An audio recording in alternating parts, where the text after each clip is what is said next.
ഇന്ത്യയിൽ 60 ലക്ഷം പേർക്ക് 1600 രൂപ പെൻഷൻ നൽകുന്ന ഒരേ ഒരു സംസ്ഥാനം ഇടതുപക്ഷം ഭരിക്കുന്ന കേരളമാണ്. തുടങ്ങിയ ജനക്ഷേമ പ്രവർത്തനങ്ങൾ ഒട്ടനവധിയാണ്.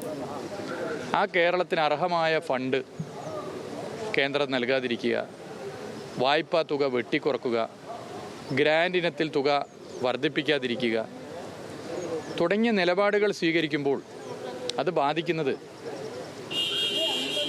LDFിൽ പ്രവർത്തിക്കുന്നവരുടെ വീടുകളെ മാത്രമല്ല, എല്ലാ രാഷ്ട്രീയ പാർട്ടിയിലും BJP ഉൾപ്പെടെയുള്ള എല്ലാ രാഷ്ട്രീയ പാർട്ടിയിലും ഒരു രാഷ്ട്രീയ പാർട്ടിയിലും പ്രവർത്തിക്കാത്ത മഹാഭൂരിപക്ഷം വരുന്ന സാധാരണ മനുഷ്യരുടെ വീടുകളിലാണ് ഇതിൻ്റെ പ്രയാസമുണ്ടാകുന്നത്.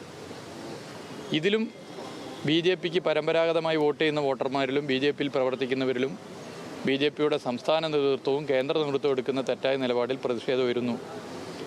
ചൂരൽമല ദുരന്തത്തെ നിസ്സാരവൽക്കരിച്ച് അത് കേവലം 3 വാർഡിലെ ദുരന്തമാണെന്ന് പറയുന്ന ദേശീയ നേതാവ് ഉൾപ്പെടെ എടുക്കുന്ന സമീപനം BJPയിൽ പ്രവർത്തിക്കുന്നവരിൽ കടുത്ത അതൃപ്തി ഉണ്ടാക്കുന്നു. ഇതാണ് കണ്ടുകൊണ്ടിരിക്കുന്നത്. ഇതൊക്കെ മനസ്സിലാക്കിയിട്ടാണ് പാലക്കാട് BJPയുടെ സ്ഥിതി ദയനീയമായിരിക്കുമെന്ന് ഞങ്ങൾ നേരത്തെ പറഞ്ഞത്. BJPയുടെ സംസ്ഥാന നേതാക്കന്മാർക്ക് പോലുമില്ലാത്ത ആത്മവിശ്വാസം BJP പ്രവർത്തകർക്ക് അവിടെ നൽകിയത് പ്രതിപക്ഷ നേതാവാണ്.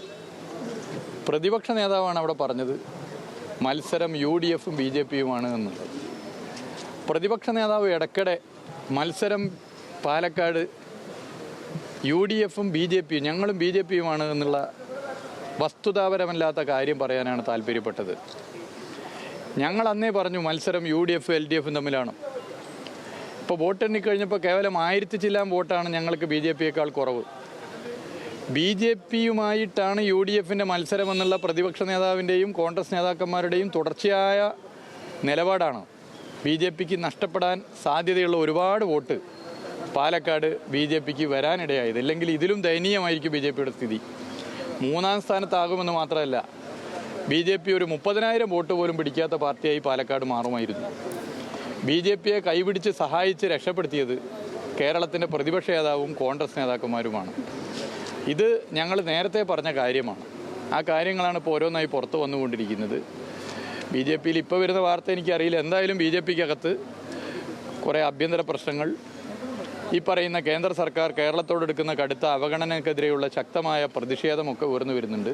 BJP ആകെ പ്രൊട്ടക്ട്. മന്ത്രി മുഹമ്മദ് റിയാസ് മാധ്യമങ്ങളെ കാണുകയായിരുന്നു.